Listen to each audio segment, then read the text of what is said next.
नमस्कार प्यारे साथियों, निमी टेक्निकल क्लासेस में आपका हार्दिक स्वागत है। और हम पढ़ रहे हैं इलेक्ट्रिशियन थ्योरी को। इलेक्ट्रिशियन थ्योरी का सेमेस्टर हमारा फर्स्ट चल रहा है और सेमेस्टर फर्स्ट यूनिट स्वास्थ्य एवं सुरक्षा को हम लोगों ने बहुत ही अच्छे तरह से उसको कवर किया है। स्वास्थ्य एवं सुरक्षा में बहुत कुछ ज़्यादा नहीं था, जो मुझे बेसिक चीज़ लगा उसे मैंने बता दिया। बाकी का जो चीज़ बचा हुआ है स्वास्थ्य एवं सुरक्षा यूनिट से, उसको मैं क्वेश्चन के माध्यम से सॉल्व कराऊंगा, क्योंकि उसमें कुछ बेसिकली थ्योरी तो है नहीं, बस थोड़ा बहुत सेफ्टी के बारे में है और कुछ हेल्थ के बारे में है। तो इन चीज़ों का मैं क्वेश्चन के सिस्टम से आपको सॉल्व कराऊंगा और उसमें से आपको पता भी चल जाएगा कैसे कैसे क्वेश्चन बनते हैं। तो उसका 2 वीडियो बन चुका है, सेमेस्टर फर्स्ट का फर्स्ट यूनिट का स्वास्थ्य एवं सुरक्षा का। तो उसमें हम लोगों ने बहुत ही अच्छे तरह से उसको कवर किया, हम लोगों ने मिल के देखा, समझा और उसको पढ़ा। तो उसका सेकेंड यूनिट जो है विद्युतीय औजार, ये इलेक्ट्रिशियन विद्युतीय औजार वाला जो यूनिट है हमारा, इसमें हमारा कुछ बेसिक नॉलेज दिया हुआ है। उसमें क्या है कि आपका जितने भी टूल्स हैं उन सभी टूल्स के बारे में वहाँ पे पूरा बताया गया है। तो टूल्स के बारे में जो भी चीज़ बताया गया है उसको हम बोर्ड में पढ़ने लायक तो है नहीं कि मैं आपको उसको सॉल्व कराऊं, बताऊं, उसका थ्योरी बताऊं। तो उसका जो क्वेश्चन बनता है ना, उस क्वेश्चन को बहुत ही अच्छे तरह से हम लोग देखेंगे। जैसा कि मैं क्वेश्चन करवाऊंगा, बहुत ही जल्दी कोशिश कर रहा हूं कि आप लोगों को क्वेश्चन भी मैं प्रोवाइड कराता जाऊं साथ साथ, तो ये ज़्यादा बेटर रहेगा। तो थोड़ा सा डिले है बट हो जाएगा, ठीक है, घबराने की चिंता करने की कोई बात नहीं है। तो आज इसलिए हम लोग फर्स्ट सेमेस्टर का थर्ड यूनिट को देखेंगे और थर्ड यूनिट है हमारा प्रारंभिक विद्युत। इस प्रारंभिक विद्युत में बहुत कुछ है जो हमें जानने की ज़रूरत है, बहुत कुछ है हमारे स्टडी करने लायक है। इसमें बहुत सारे ऐसे ऐसे पॉइंट्स हैं जिसे हमें समझना अति आवश्यक है। उसको हमें जब तक हम उसे समझ के नहीं पढ़ेंगे ना, तो अगर डायरेक्ट क्वेश्चन आता है उसका, तो हम नहीं क्वेश्चन को सॉल्व कर सकते। ऑब्जेक्टिव क्वेश्चन आता है तो उसे हम सॉल्व करने में थोड़ी सी कठिनाइयाँ हो सकती है। इसलिए मैं पहले इसका थ्योरी आपको बताऊंगा, बहुत ही अच्छे तरह से बताऊंगा। तो चलिए साथियों, आप लोग जुड़ जाइए सभी और इस वीडियो को शेयर कर दीजिए ताकि और भी स्टूडेंट हमारे साथ कनेक्ट हो सके। है अपन पास थोड़ा बहुत समय, तब तक आप वीडियो को शेयर कर दीजिए।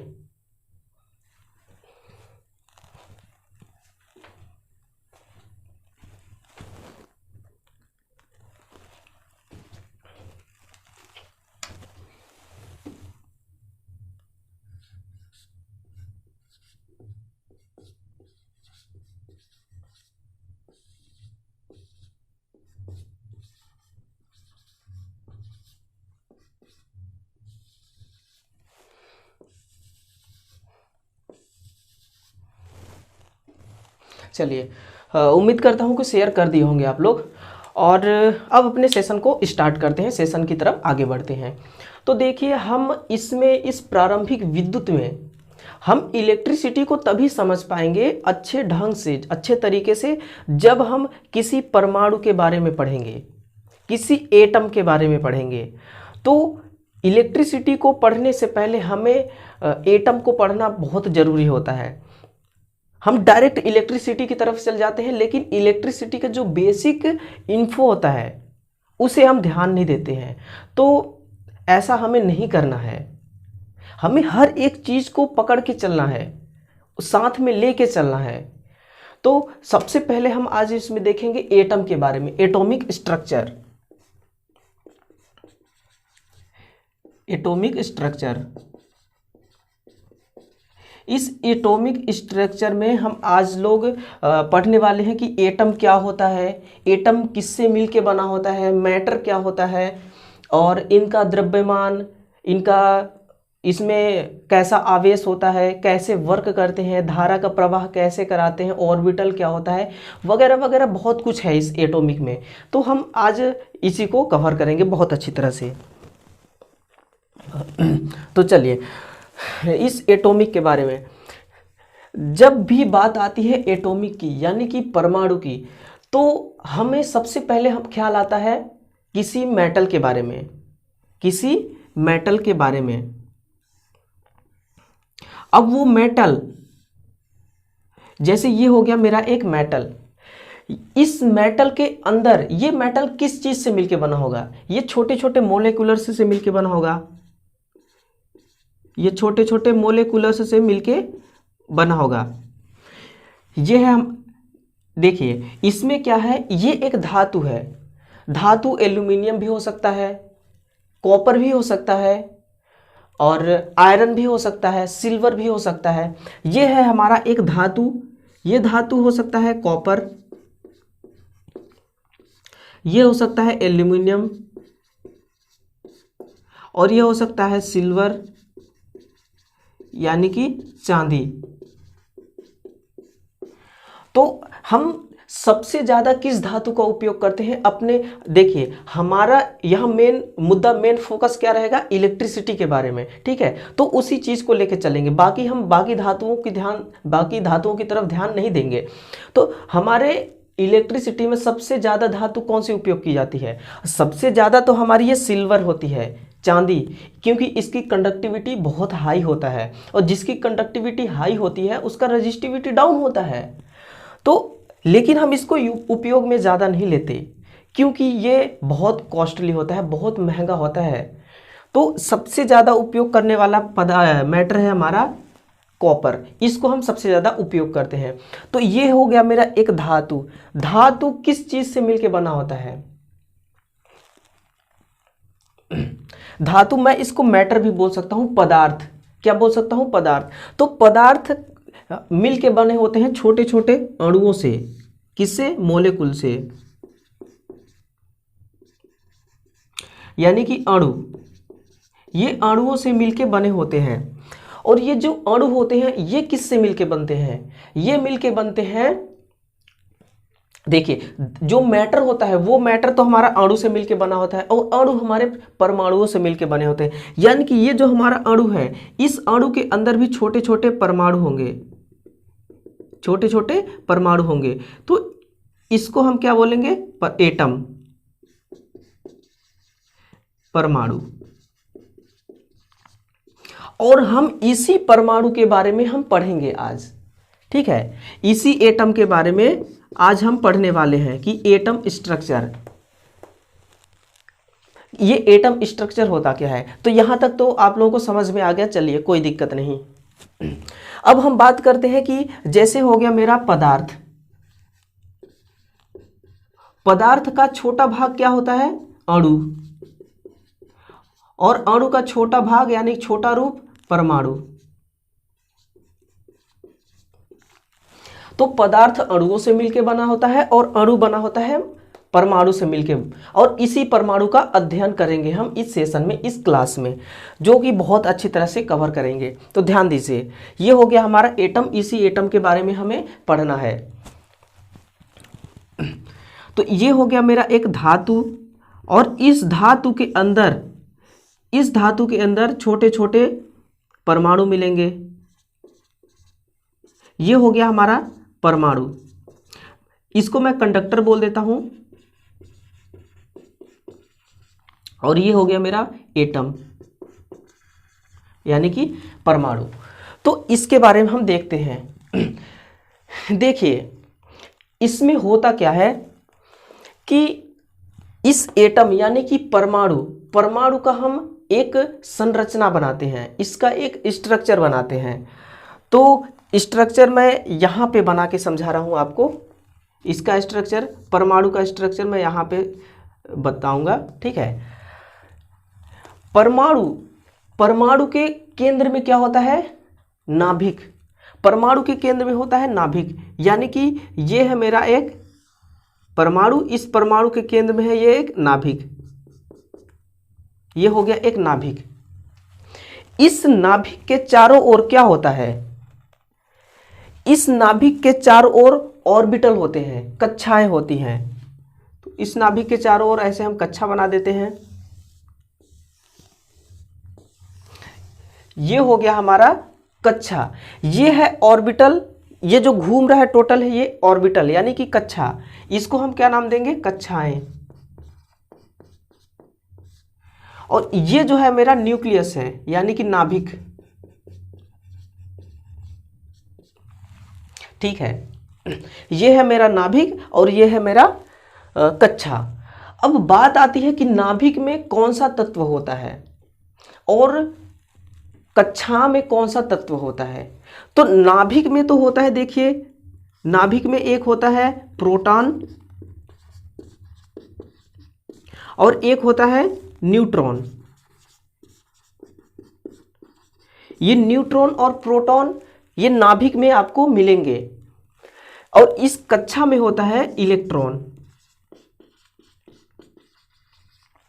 ध्यान दीजिए, बहुत ही अच्छी तरह से पढ़ेंगे, आराम से पढ़ेंगे, कोई जल्दबाजी नहीं है, कोई जल्दबाजी नहीं है। ये हमारा पूरा जो नाभिक के चारों ओर का ये जो कक्षा बना हुआ है ये है हमारा ऑर्बिटल और इस ऑर्बिटल में होते हैं हमारा इलेक्ट्रॉन और ये नाभिक ऑर्बिटल के केंद्र में यानी कि परमाणु के केंद्र में होता है नाभिक और नाभिक में होते हैं प्रोटॉन और न्यूट्रॉन। ये आवेश कैसा ग्रहण करते हैं, इनमें कैसा आवेश होता है, ये हम आगे चल के बात करेंगे। अभी हमारा मेन फोकस इस पे रहेगा कि किस चीज पे कौन सा एलिमेंट कौन सा तत्व होता है। ठीक है, यहां तक तो समझ में आ गया। अब हम बात करते हैं कि ये जो इलेक्ट्रॉन होते हैं इस नाभिक के चारों ओर चक्कर लगाते हैं। ठीक है, तो ये इलेक्ट्रॉन हमारे नाभिक के चारों ओर ही चक्कर क्यों लगाते हैं। हमारा क्वेश्चन ये है कि नाभिक के चारों ओर ही चक्कर क्यों लगाते हैं, नाभिक की तरफ क्यों नहीं जाते। आखिर ऐसा कौन सा बल है कि जो नाभिक की तरफ नहीं जाने देता। ये केवल और केवल ऑर्बिटल में ही इलेक्ट्रॉन घूमते रहते हैं। तो चलिए उसको हम देखते हैं।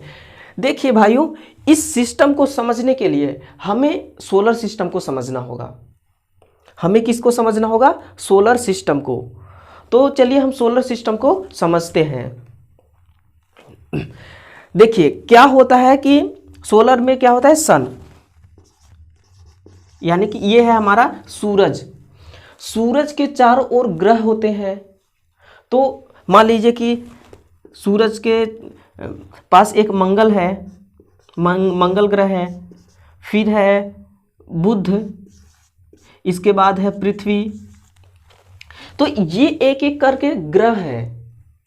ये ग्रह क्या करते हैं कि सूरज के चारों ओर परिक्रमा करते हैं। जिस तरह से ये नाभिक के चारों ओर परिक्रमा कर रहा है इलेक्ट्रॉन, इसी तरह सूरज के चारों ओर हमारा परिक्रमा करते हैं ये सभी ग्रह। पृथ्वी हमारा क्या करता है, सूरज के पास थोड़ी जाता है, सूरज के चारों ओर ग्रहण करता है, चक्कर लगाता है। तो ऐसा कौन सा बल है जो सूरज की तरफ इसे नहीं आने देता, सूरज के बस चारों तरफ ये चक्कर लगाते रहते हैं। तो इस बल का नाम है सेंट्रीपेटल फोर्स। सेंट्रीपेटल फोर्स, इसी का हिंदी नाम होता है अभिकेंद्री बल।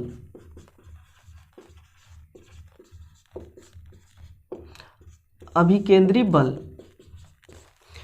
इस जस्ट जिस तरह से सोलर सिस्टम में होता है वैसे ही इसमें होता है। ये एटॉमिक सिस्टम में जो हमारा इलेक्ट्रॉन होता है वो नाभिक की तरफ नहीं जाता, वो बस कक्षा में चक्कर लगाता रहता है। तो इसी तरह सोलर सिस्टम भी काम करता है हमारा। ठीक है, यहां तक तो समझ में आ गया, किसी भाई को कोई दिक्कत नहीं होना चाहिए। ठीक है, समझ में आ रहा है ना। हाँ चलिए, तो इस सिस्टम को आप लोगों ने देख लिया, अच्छे से समझ लिया। और अब आपका यहां से 1 नंबर का ऑब्जेक्टिव क्वेश्चन बिल्कुल रेडी है। आपसे पूछ देगा एग्जाम में, एक छोटा सा क्वेश्चन आ जाएगा प्यारा सा 1 नंबर का, पूछ देगा कि किस बल के कारण, किस बल की वजह से इलेक्ट्रॉन केवल कक्षाओं में ही चक्कर लगाते हैं। तो आपको क्या आंसर करना है, अभिकेंद्री बल। वहां पता नहीं कौन सा यांत्रिक बल, विद्युत वाहक बल और भी सारे ऑप्शन रहेंगे, लेकिन आपको किसी बल पे कोई ध्यान नहीं देना, ध्यान देना केवल अभिकेंद्री बल पे। ये तो हो गया इलेक्ट्रॉन। अब हम बात करते हैं प्रोटॉन की, कि प्रोटॉन जो होता है, ये प्रोटॉन केवल और केवल नाभिक में ही रहता है, ये इस कक्षा की तरफ क्यों नहीं आता, इसकी क्या वजह है, ये किस बंध के कारण या फिर किस बल के कारण ये केवल नाभिक में ही स्थापित होता है। तो ये होता है हमारा सहसंयोजी बंध। ये सहसंयोजी बंध के वजह से प्रोटॉन और न्यूट्रॉन नाभिक में होते हैं। ये क्या करते हैं कि आपस में बंधे होते हैं, इस तरह से आपस में सहसंयोजी बंध कनेक्टेड होते हैं आपस में। तो ये हमने देख लिया कि इलेक्ट्रॉन क्यों नहीं आते नाभिक की तरफ और नाभिक में उपस्थित एलिमेंट कक्षा की तरफ क्यों नहीं जाते।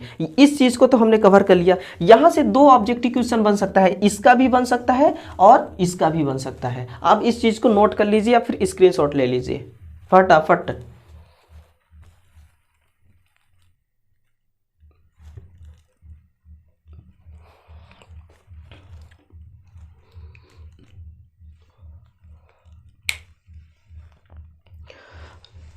चलिए अब आगे बढ़ते हैं। अब हम देखते हैं कि इलेक्ट्रॉन जो होता है हमारा, ये कक्षा के नाभिक के चारों ओर अपनी कक्षाओं में घूमता रहता है, लेकिन इसके घूमने का आकार कैसा होता है, ये किस आकार में घूमता है, तो इस चीज को अब हम देखेंगे। देखिए क्या है, जैसे मैंने आपको अभी सोलर सिस्टम को बताया, सोलर सिस्टम को समझाया, और जैसा कि आप लोगों ने देखा भी, उसमें सोलर सिस्टम में क्या होता है कि जो हमारे ग्रह नक्षत्र होते हैं वो केवल सूर्य के चारों तरफ परिक्रमा लगाते हैं। तो इनके परिक्रमा लगाने का जो किस आकार में परिक्रमा लगाते हैं, एक हमारे थे केप्लान भाई साहब, इन्होंने बताया, केप्लान ने बताया कि जो ग्रहों की गति होती है, ये ग्रह गति जो करते हैं ये दीर्घ वृत्ताकार रूप में गति करते हैं। कैसा? दीर्घ वृत्ताकार रूप में। तो इसी तरह हमारा इलेक्ट्रॉन भी होता है। देखिए ये हो गया मेरा परमाणु, और इस परमाणु के नाभिक में क्या होता है, नाभिक होता है, परमाणु के बीचों बीच नाभिक होता है, और इस नाभिक के चारों ओर ऑर्बिटल बने होते हैं ऐसे। तो ये जो हमारा ऑर्बिटल है, ये जो हमारा कक्षा है, ये तो एक आपको स्ट्रक्चर दिया गया है परमाणु का, लेकिन ये जो हमारा इलेक्ट्रॉन होता है, देखिए ये है परमाणु, परमाणु के बीचों बीच नाभिक होता है, और नाभिक के चारों ओर कक्षाएं होती है। इस कक्षा में इलेक्ट्रॉन गति करते हैं। तो इलेक्ट्रॉन की गति जो करते हैं किस आकार में गति करते हैं। मान लीजिए कि ये मेरा एक नाभिक है, ये मेरा एक नाभिक है, इसके चारों ओर इलेक्ट्रॉन गति कर रहे हैं। तो इलेक्ट्रॉन कुछ इस रूप में गति करते हैं, इस रूप में नहीं, ये तो आपको बस समझाने के लिए एक ऑर्बिटल बनाया गया है, लेकिन इलेक्ट्रॉन हमेशा इस गति में, इस रूप में, इस आकार में गति करते हैं। इसको बोला जाता है इलिप्टिकल शेप। क्या बोला जाता है? इलिप्टिकल शेप, यानी कि दीर्घ वृत्ताकार, दीर्घ वृत्ताकार आकार। तो ये भी आपका एक नंबर का ऑब्जेक्टिव क्वेश्चन हो गया कि इलेक्ट्रॉन की, जो इलेक्ट्रॉन गति करते हैं कक्षाओं में, तो उनका आकार दीर्घ वृत्ताकार होता है, इलिप्टिकल शेप। ठीक है, तो इलेक्ट्रिकल शेप में ये गति करते हैं, मूव करते हैं, इनका ये बेसिक स्ट्रक्चर है।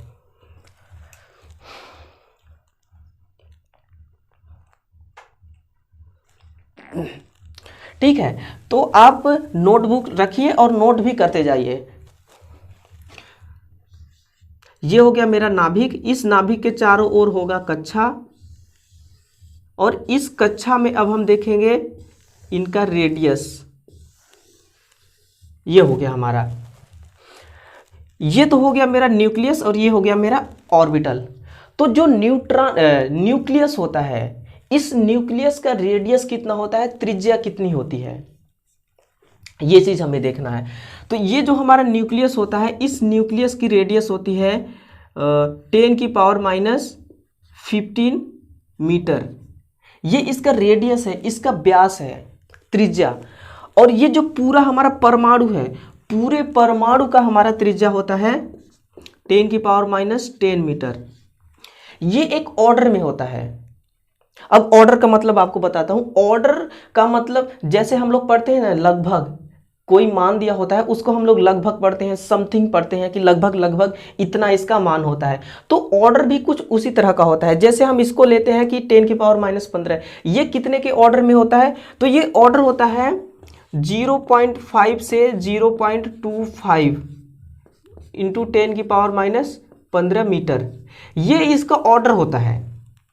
यानी कि ये जो 10⁻⁻15 10⁻⁻15 मीटर दिया हुआ है, ये 0.5 इंटू 10⁻⁻15 भी हो सकता है और 0.25 इंटू 10⁻⁻15 मीटर भी हो सकता है।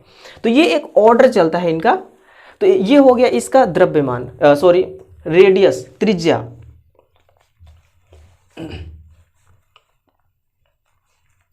ठीक है, यहां तक तो आप लोगों को समझ में आ गया होगा। अगर जो चीज आपको समझ में नहीं आता है, आप तुरंत कमेंट लिखो। मैं आपके हर एक कमेंट को अच्छी तरह से पढ़ता हूं, और मैं इसलिए भी पढ़ता हूं आप लोगों के कमेंट को कि कहीं आप लोगों का कोई ऐसा सवाल तो नहीं है जिसे मुझे बताना बहुत जरूरी होता हो। इसलिए मैं सभी कमेंट को चेक भी करता हूं, और वैसे भी मैं आपको बता रहा हूं, मैं आपको पढ़ा रहा हूं। अगर आपका कोई क्वेश्चन है, कोई क्यूरीज, तो मैं उसको सॉल्व क्यों नहीं करवाऊंगा। ठीक है ना। ठीक है जी, चलिए। तो यहाँ तक तो आप लोगों को समझ में आ गया होगा। 10⁻⁻15 मीटर व्यास होता है, और इसका होता है पूरे परमाणु का होता है। ये हमारा पूरा परमाणु है, इसका 10⁻⁻10 मीटर रेडियस होता है। यहाँ तक किसी को कोई दिक्कत नहीं होना चाहिए।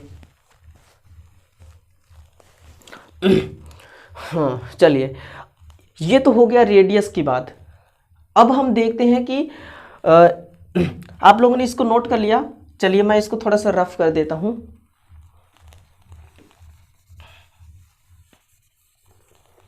अब हम इसमें देखने वाले हैं कि जो हमारे इलेक्ट्रॉन होती हैं,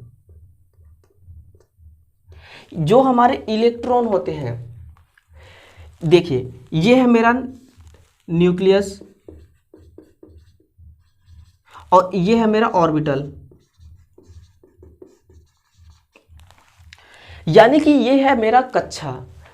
तो इस कक्षा में क्या होगा, इलेक्ट्रॉन होंगे। इस कक्षा में इलेक्ट्रॉन होंगे और यहां होगा प्रोटॉन प्लस न्यूट्रॉन। तो ये जो इलेक्ट्रॉन होता है, ये इलेक्ट्रॉन यानी कि एक कक्षा में, एक ऑर्बिटल में अधिकतम कितने इलेक्ट्रॉन हो सकते हैं, इस चीज को हमें जानना है। भाई ऐसा तो है नहीं कि एक जो ऑर्बिटल बना है तो एक ऑर्बिटल में ही सारे इलेक्ट्रॉन इकट्ठा हो जाएंगे, ऐसा तो नहीं है ना। तो हमें यही चीज देखना है कि ये जो हमारा ऑर्बिटल बना हुआ है, इस ऑर्बिटल में इलेक्ट्रॉन की संख्या अधिकतम कितना हो सकता है।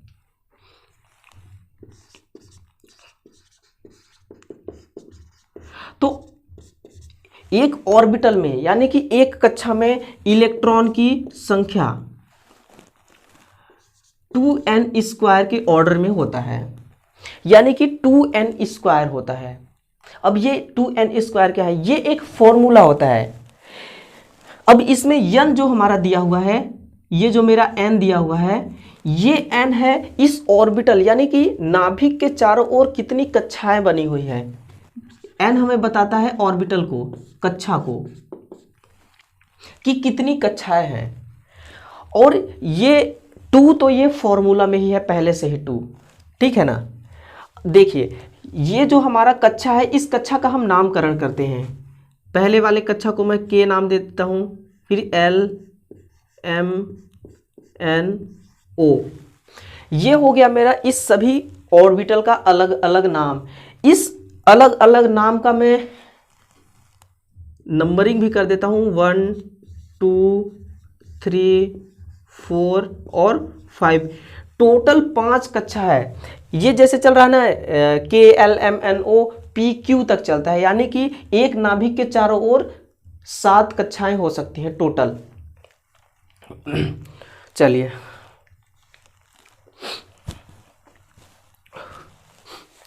तो इसमें अब क्या होता है, ये तो कक्षा के नाम हो गया, K L M N और O, ये कक्षा के नाम हो गया। ये इसका नंबरिंग कर दिया मैंने कि इतने कक्षाएं हैं। अब हम ये देखते हैं कि प्रत्येक ऑर्बिटल में यानी कि हर एक कक्षा में अधिकतम इलेक्ट्रॉन की संख्या कितनी होगी। तो इसी सूत्र, इसी फार्मूला की मदद से हम निकालेंगे।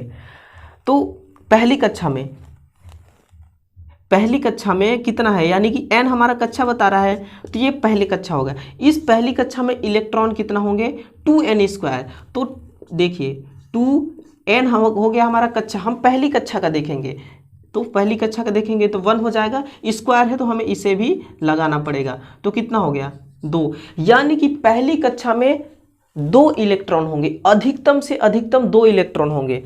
और फिर दूसरी कक्षा का देखते हैं,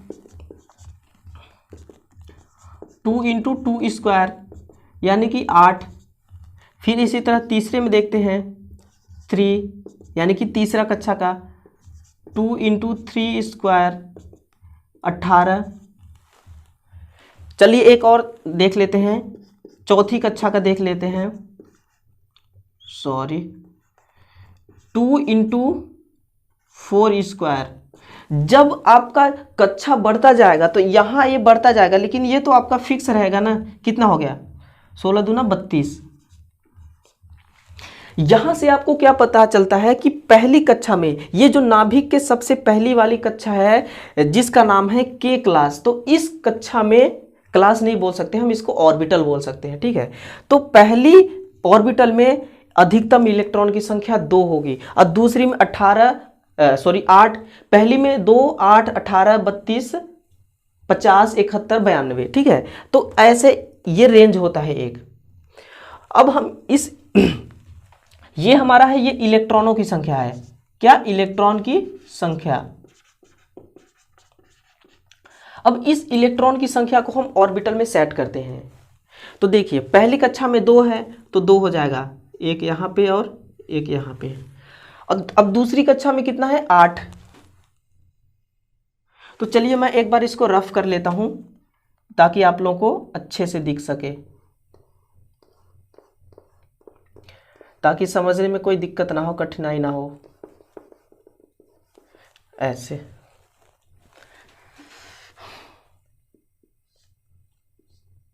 ये हो गया हमारा।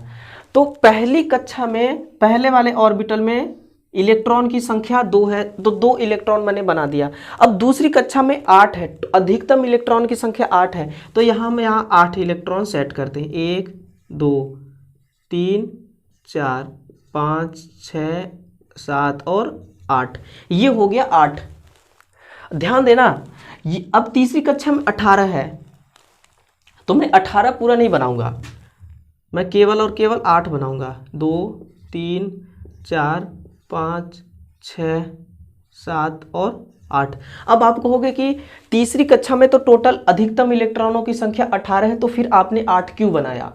तो 8 मैंने इसलिए बनाया कि जब किसी ऑर्बिटल में इलेक्ट्रॉन की संख्या 8 से अधिक हो तो वो एक नया कक्षा का निर्माण कर लेता है। तो ये एक नया कक्षा का निर्माण कर लिया यहाँ पे क्लास नंबर ऑर्बिटल नंबर 4 में, ठीक है। इसी तरह ये सब आगे चलते जाएंगे। अब मैं यहां से आपको ये बताता हूं,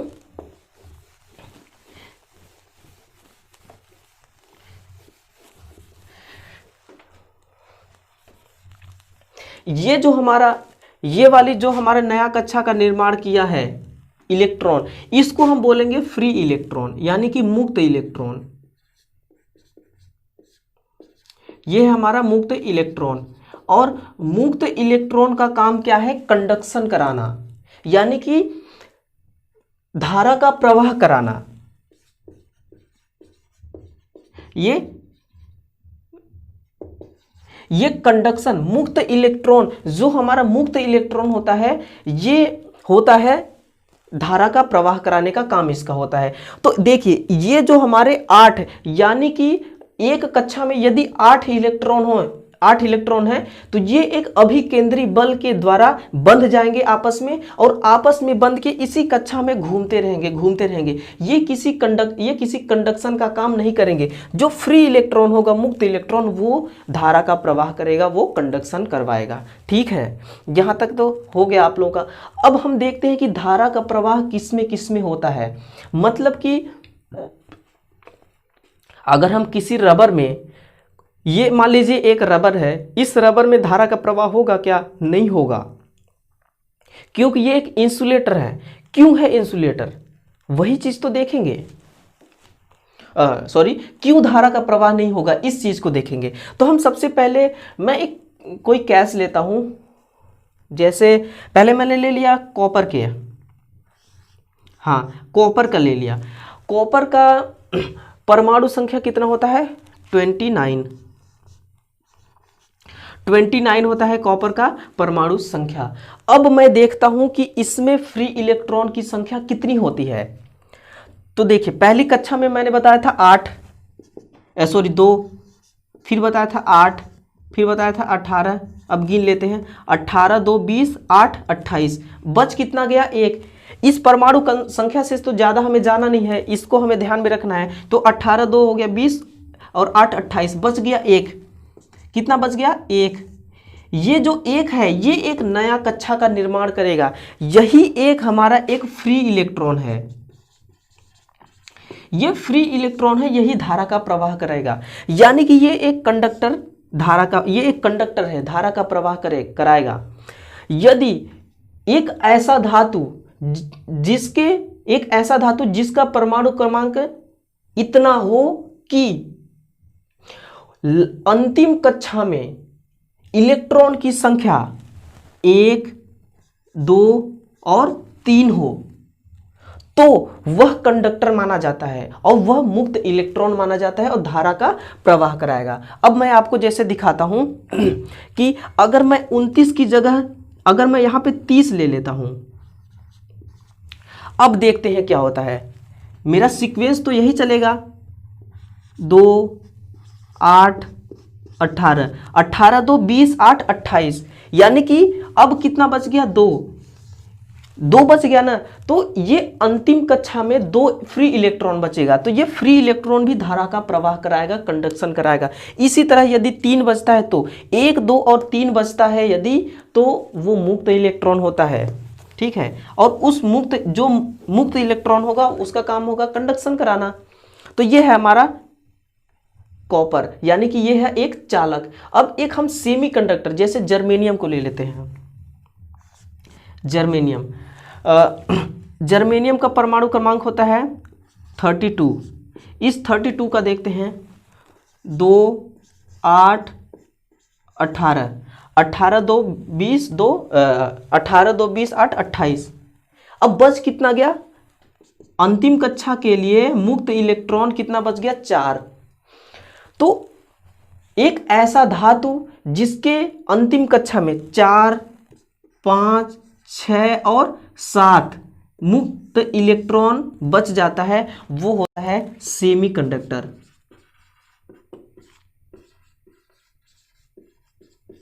वो क्या होते हैं, सेमीकंडक्टर। 4 5 6 7 इस ऑर्डर में यदि बचते हैं, मुक्त इलेक्ट्रॉन की संख्या होती है, तो वो होता है हमारा सेमीकंडक्टर। और जिसमें 1 2 3 बचता है वो कंडक्टर होता है।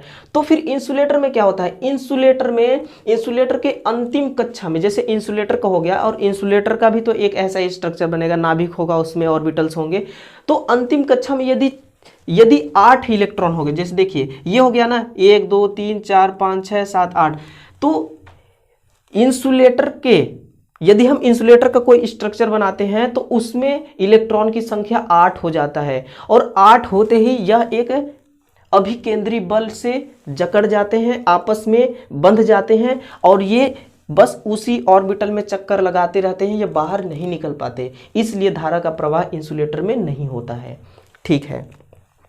चलिए यहाँ तक तो समझ में आ गया सभी भाइयों को।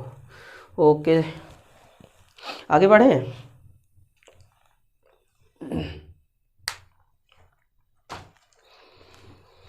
आप नोट करिए इसको फटाफट, या फिर स्क्रीनशॉट ले लीजिए।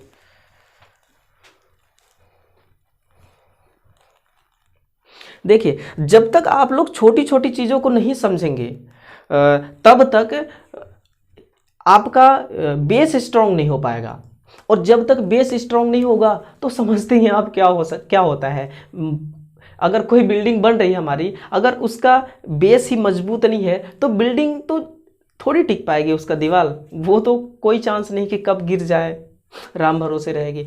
तो आपको भी राम भरोसे नहीं पढ़ना है। ये जो बहुत बेसिक चीज़ बताया हूं मैं, आप इस चीज़ को बहुत अच्छी तरह से पढ़िए।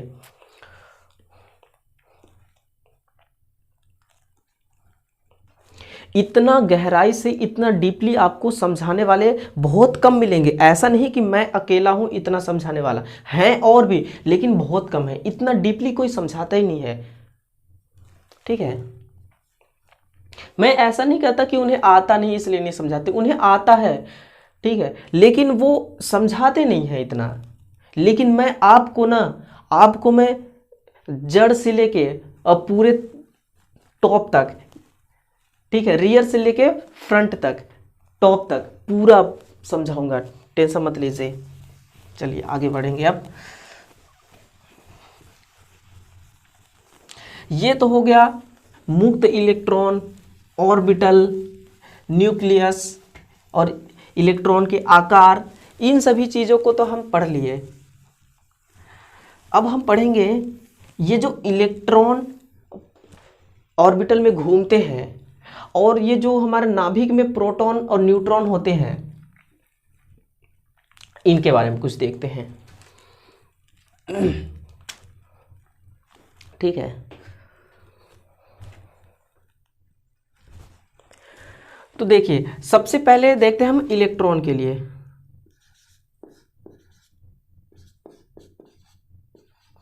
इलेक्ट्रॉन, फिर देखेंगे हम प्रोटॉन को,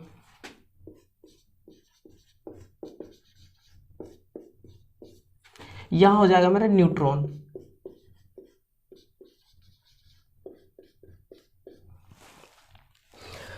ये हो गया इलेक्ट्रॉन, प्रोटॉन और न्यूट्रॉन। तो हम इसमें यह देखेंगे कि इनकी खोज कौन कौन से वैज्ञानिकों ने किया था। इनके खोज के बारे में देखते हैं सबसे पहले। तो इसका खोज किया था जे थॉमसन ने, इलेक्ट्रॉन का खोज जे थॉमसन। और प्रोटॉन का खोज किसने किया था? गोल्डस्टीन।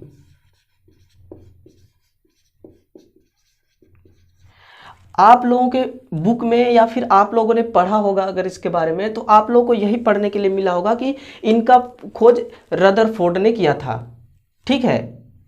इनका खोज रदरफोर्ड ने किया था। लेकिन मैं आपको बता दूं कि खोज की अगर बात करें ना, तो खोज गोल्डस्टीन ने किया था। किसने? खोज गोल्डस्टीन ने किया था। इसका नामकरण रदरफोर्ड ने दिया था, ठीक है। लेकिन देखिए, जो मेहनत किया वो विजेता नहीं हुआ जो मेहनत नहीं किया वो विजेता हो गया, ठीक है। वैसे ही बात है, नामकरण करने वाले का नाम हो गया, बाकी गोल्डस्टीन का नाम ही नहीं हुआ। तो हम बात कर रहे हैं यहाँ पे खोज की। तो खोज गोल्डस्टीन भाई साहब ने किया था और नामकरण उन्होंने किया था रदरफोर्ड में। और इसका खोज जेम्स चैडविक,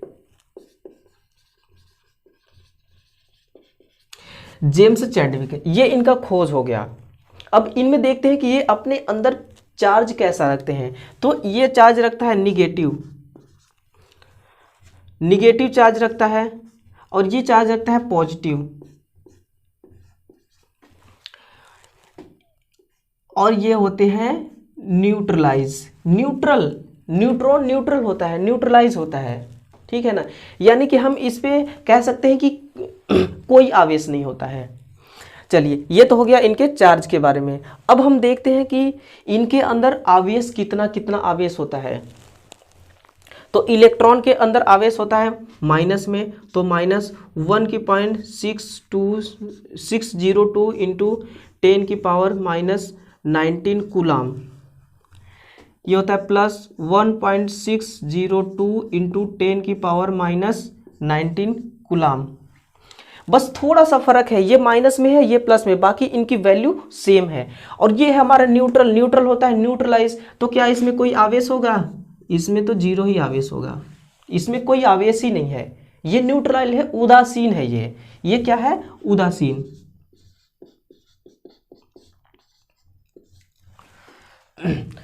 अब हम इनके भार के बारे में बात करते हैं, मास यानी कि द्रव्यमान के बारे में। इलेक्ट्रॉन का मास कितना है, प्रोटॉन का मास और न्यूट्रॉन का मास कितना होता है। तो इसका मास होता है 9.1 इंटू 10⁻⁻31 kg।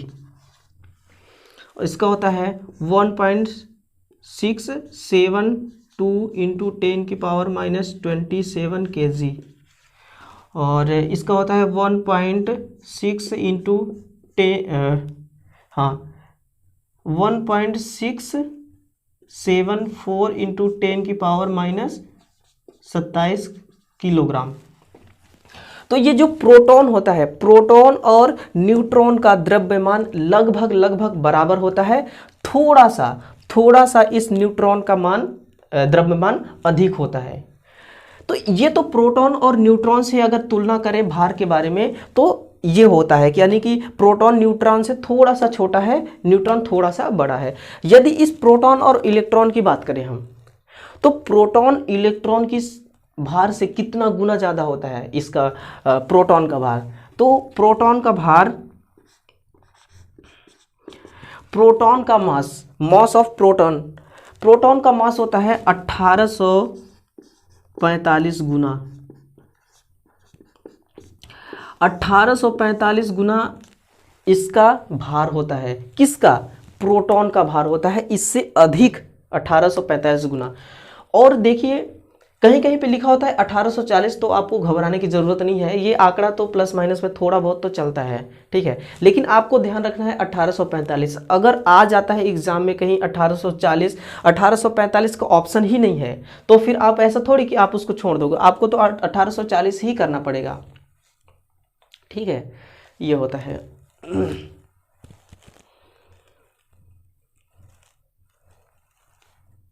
चलिए अब देखिए, ये जो इलेक्ट्रॉन होता है और प्रोटॉन, इलेक्ट्रॉन की संख्या और प्रोटॉन की संख्या क्या होता है, सॉरी आवेश के बारे में बात करते हैं। तो इलेक्ट्रॉन का आवेश देखिए, ये है इलेक्ट्रॉन का आवेश, ये है प्रोटॉन का आवेश, ये लगभग लगभग बराबर है। कैसा है? बराबर।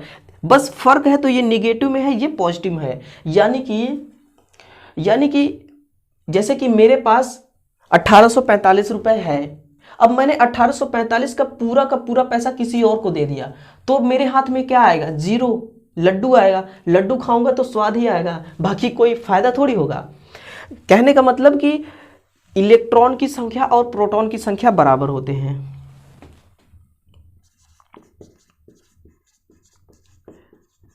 इलेक्ट्रॉन की संख्या बराबर प्रोटॉन की संख्या। तो इलेक्ट्रॉन की संख्या और प्रोटॉन की संख्या दोनों आपस में बराबर होते हैं, इसलिए माना जाता है कि ये इलेक्ट्रिकली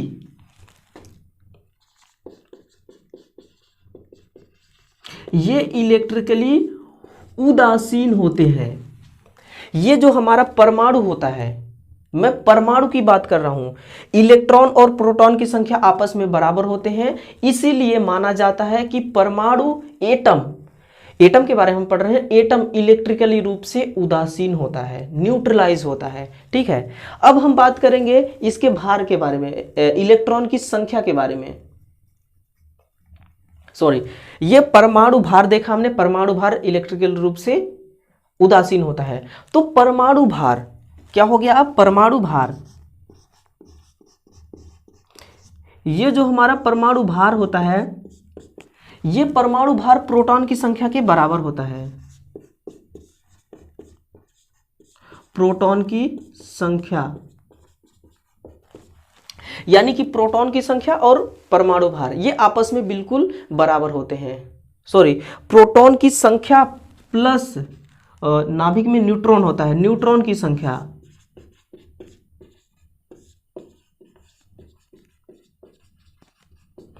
यानी कि जो परमाणु होता है, देखिए परमाणु के नाभिक में क्या होता है? परमाणु के नाभिक में प्रोटॉन और न्यूट्रॉन होते हैं, तो प्रोटॉन और न्यूट्रॉन का योग परमाणु भार कहलाता है, ठीक है। और परमाणु क्रमांक,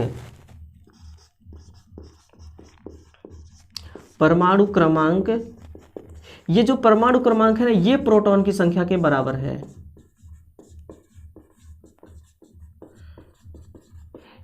ये प्रोटॉन की संख्या के बराबर होता है परमाणु क्रमांक। यहां पे देखिए, यहां पे मैं इलेक्ट्रॉन भी लिख सकता हूं, लेकिन इलेक्ट्रॉन मैंने इसलिए नहीं लिखा क्योंकि इलेक्ट्रॉन मुक्त इलेक्ट्रॉन होते हैं, वो ऑर्बिटल में चक्कर लगाते रहते हैं, इसलिए। तो आप इस चीज को नोट कर लीजिए, ये बहुत ही अच्छी चीज बताई है मैंने। आप इसको नोट करिए, फटाफट नोट कर लीजिए। चलिए स्क्रीनशॉट ले लीजिए।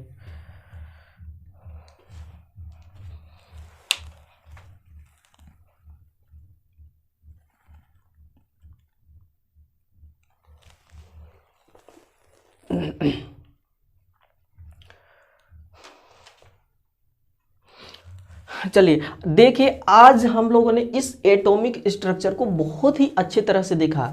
मैंने इसका आपको पूरा निचोड़ दे दिया, जो भी था सब कुछ मैंने आपके सामने पेश कर दिया, प्रेजेंट कर दिया। अब आप इसको कितना ग्रहण करते हो, कितना लेते हो, वो आपके ऊपर है, वो आपकी जिम्मेदारी है। ठीक है, जो मेरी जिम्मेदारी है, देखिए मैं क्या हूं, आप मेरे राजा हो और मैं आपका प्रजा हूं। राजा का काम होता है कि भाई मुझे बताओ, मुझे ये करके दो। राजा ऑर्डर करता है, जिस तरह से आप ऑर्डर करते हैं ना कि भाई मुझे एटॉमिक स्ट्रक्चर यानी कि प्रारंभिक विद्युत का जो यूनिट है, उस यूनिट का पूरा इंफॉर्मेशन चाहिए। आप राजा हो, आप इस तरह का ऑर्डर किए और मैंने ये ऑर्डर आपका फॉलो किया यहाँ पे, तो राजा आप हुए ना। तो चलिए भाइयों, और अब हम मिलेंगे नेक्स्ट वीडियो में। तो देखिए इसमें क्या है कि इसमें थोड़ा सा और है अभी कि परमाणु जो होता है, परमाणु का आगे होते हैं ना यौगिक, मिश्रण, तत्व, ये सब हमारे इलेक्ट्रिकल में इतना कोई इसकी वैल्यू नहीं है, कोई इतना मायने नहीं है, इसलिए हम इसको पढ़ेंगे भी नहीं, थोड़ा ध्यान भी नहीं देंगे, क्योंकि ये एग्जाम में नहीं आता ना, तो ये हमारे काम की चीज़ है। ठीक है, तो जो काम की चीज़ था वो मैंने सारा डेटा आपके सामने पेश कर दिया। आप इसको लिख लीजिए, नोट कर लीजिए, कॉपी में लिखिए, याद कर लीजिए, रट लीजिए, जो इच्छा वो करिए, लेकिन एग्जाम में आना चाहिए आपको। तो चलिए साथियों, अब हम मिलेंगे नेक्स्ट वीडियो में। तब तक के लिए अलविदा। Okay, thank you very much.